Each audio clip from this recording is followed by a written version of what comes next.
Gear really doesn't matter.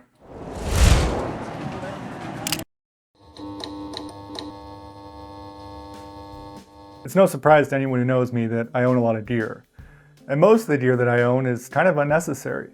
And the gear that I actually use and actually enjoy using, it's either vintage or used. And in my opinion, beginner photographers should always buy used gear. Every year, camera manufacturers come out with new cameras. Currently, the trend seems to be AI autofocus, more megapixels, and global shutter.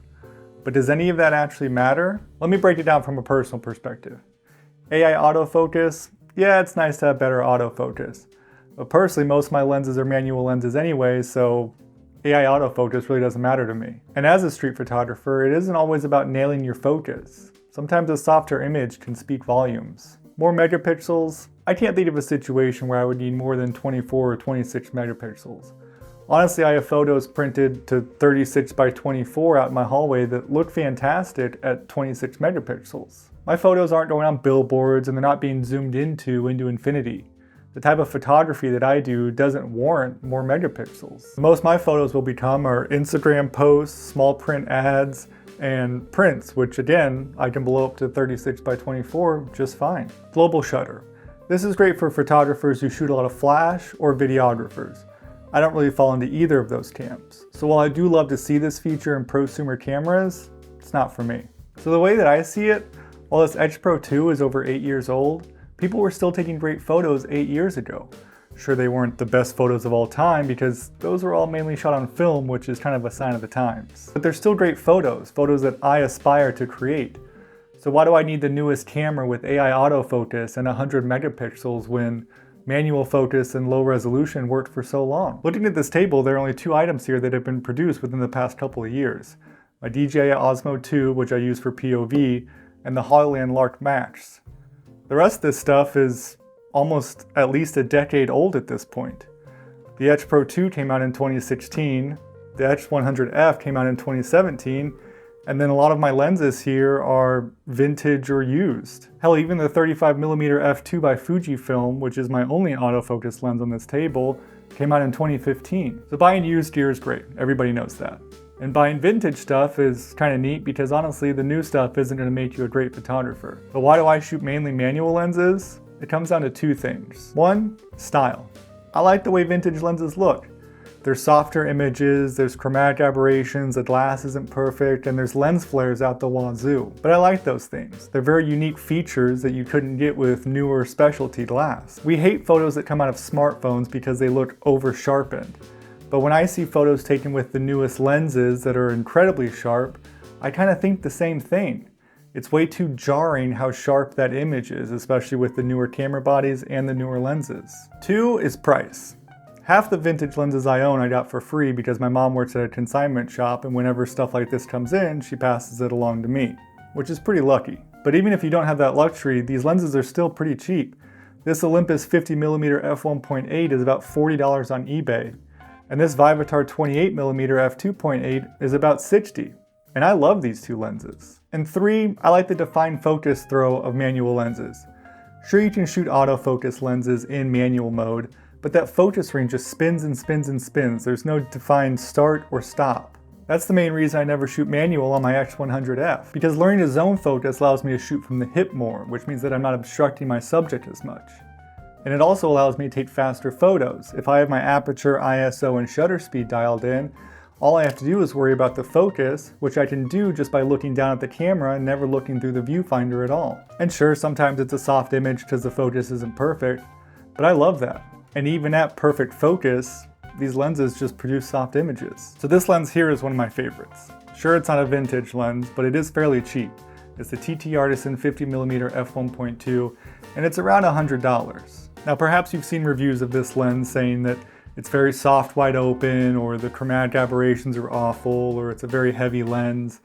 But honestly, this fits right in line with all of my other lenses because they all have those flaws. And the only other lens that isn't vintage, but I did buy used, is this Samyang 12mm f2. Now I don't use this lens very often, and I got it mainly because I needed a wide-angle lens with a wide aperture to do astrophotography. And this lens takes fantastic photos considering the price. So if you need a wide-angle lens with a decently wide aperture, I recommend this one.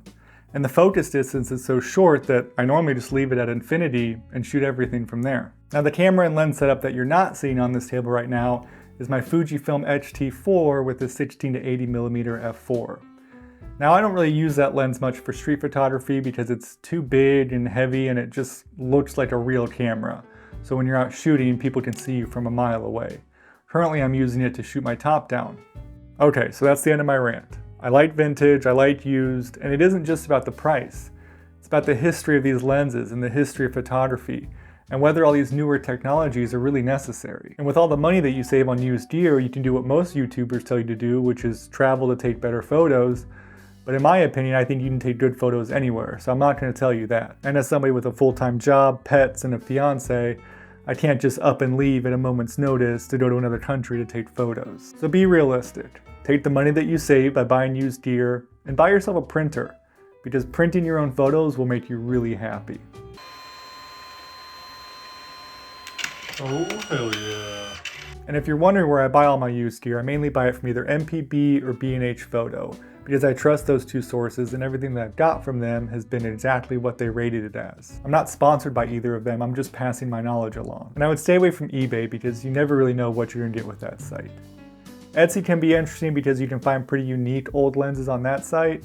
And of course, thrift and consignment stores are great because you can actually inspect the product before you buy it. Now let's end this video on a fun note and talk about all the gear that I bought that I wish I hadn't. First up are these two lenses, the Helios 44-2s. These of course became popular because they were used to shoot the Batman. But these lenses are terrible, and I don't know if it's just my copies of them, but they cast a very blue tint on everything that I shoot that I cannot edit away. The build quality on these is pretty good, but that's not what it's only about. And while these are pretty cool lenses with a really rich history, I wish I would have passed on them. Next up is filters, and as you can see, I have quite a few of them.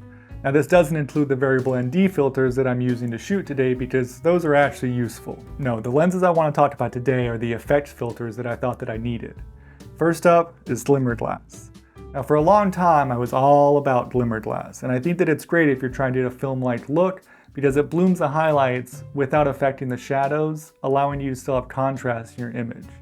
And I shot with this filter on my lenses for quite a long time, and then I got to a point one day where I just didn't like the way that it looked. And as photographers, you'll go through that. You'll like something one day, and then after a while you'll think, that looks stupid, I want to try something else. That's what glimmer glass is for me. Along those same lines is the black pro mist filter. Every YouTube on earth tells you to get a black pro mist filter so that you can have a softer image. But again, the lenses that I work with don't have a problem with creating soft images, and I don't think I've ever used the black pro mist filter on anything that I've produced. Next up is a circular polarizer. Now I understand that this filter can be useful and I understand how you're supposed to use it, but I always forget that I have it, and then whenever I do use it, I never feel like it's actually doing what I expect it to do. So while this is useful for a lot of people and it's really useful in videography, I have personally never actually used this. Lastly are the color filters. Now for a while I was only shooting black and white photography, and I heard that if you get color filters it can increase the contrast in your image by affecting the opposing color to whatever filter you're using. So I got red and orange because I kind of wanted to affect the blues and greens in my images. Honestly, I saw absolutely no difference when using these filters compared to not using the filters. So maybe I'm using them wrong, maybe I'm not looking in the right places for the effect of it, but these aren't worth it to me. Next up is this little guy, the Peak Design Capture Clip. I hate this thing. I put it on my shoulder straps on my backpacks, and I never feel like it fits on all the shoulder straps very nicely. And then when I put my camera in it, it feels like it's in the way of my shoulder. I've never functionally used this thing. I know that it's a very cool piece of technology. I know that, a lot of people love it, but I hate it. I never use it. My camera's always around my neck, so I don't really have a use for this. Now, you might, which is great, but personally, I don't, and I wish I would have passed on it. Lastly, I want to talk about slings. Now, as a street photographer, you're probably thinking that you're going to need a sling bag to carry all of your gear in because a backpack is just going to be too big. In my opinion, you don't. 9 times out of 10, when I'm out shooting, I'm not taking multiple lenses or multiple camera bodies. I'm taking a single lens and a single body around my neck, and whatever I get that day is what I get with that combination. The only reason you see me wearing a sling in any of these videos is because I have to haul around all of my video gear. But if you feel the urge to buy a sling bag, there are two that I do not recommend and one that I'm kind of in love with. First up is the Peak Design 6-liter sling.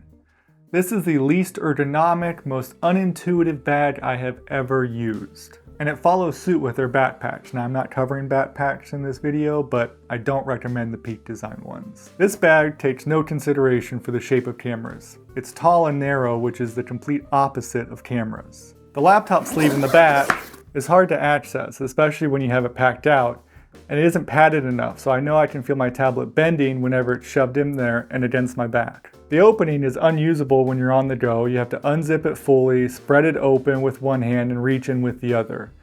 If you're trying to swap lenses, you need 3 hands, which I unfortunately do not have. It doesn't hold nearly as much as I want it to, the way that I want it to, and it leaves a lot of empty space based on the shape of it. And this front pocket, God, forget about it. When you actually have gear in this bag, this front pocket is useless, and you can't even get into it, and even if you could, there isn't enough space for anything in here. Overall, garbage. Luckily, I bought this bag used, so I didn't spend full price on it, but I still wish I hadn't. Next up is the Wandrd Sling. Now this one is different from the Peak Design. This one is actually well designed. It's easy to open, and once it is open, it's easy to access everything. The integrated laptop pocket is genius. The straps are comfortable, the bag is durable, the terry straps on the front and the integrated tripod pocket on the bottom, perfect. Just overall, a really good bag theoretically. The reasons I don't like it are 1, it's too big, which isn't a bad thing, but on a casual day out, this is just annoyingly too big. Like, not cute. Second, it has too much organization. I'll put stuff in here and forget where I put stuff because there's so many nooks and crannies to this bag. Now I have taken this bag on shoots where I had to do photo and video, and in those situations, this bag is actually great because it carries everything I need to do both of those jobs. But for every day, you don't need this much stuff. And if you think you do need to pack this much stuff for a casual day out, you need to rethink your decisions. The bag that I've been loving recently is an Ona knockoff, admittedly. Now I will probably buy an Ona bag soon because I think that they make fantastic bags, but I wanted to get a knockoff first just to see if I actually enjoy the design of this type of bag. And I really do. It's compact, but it has enough room for me to take my X Pro 2, X100F, and an extra lens. I was even able to cram the XT4 with the 16 to 80mm on it, the DJI camera, microphones, and a tripod while I was out shooting a couple weeks ago. This bag really is enough, and it looks great, so when I'm out shooting, it doesn't look like I'm carrying $1,000 worth of camera gear. But it's still a camera bag, so I know that my stuff is padded and protected inside of it. So that's all I've got. At some point, I'll probably do a what's in my camera bag video because everybody loves those, and I'll probably do it based on the type of shoot that I'm doing for that day. So if you're interested in that, hit the subscribe button so you don't miss out. Also, there's a blog post that accompanies this video, link is down in the description, along with my website and my darkroom in case you want to buy prints because you love my photos. So anyway, I hope this was informative, if not entertaining. And as always, thanks for watching, happy shooting, and I'll see you next time.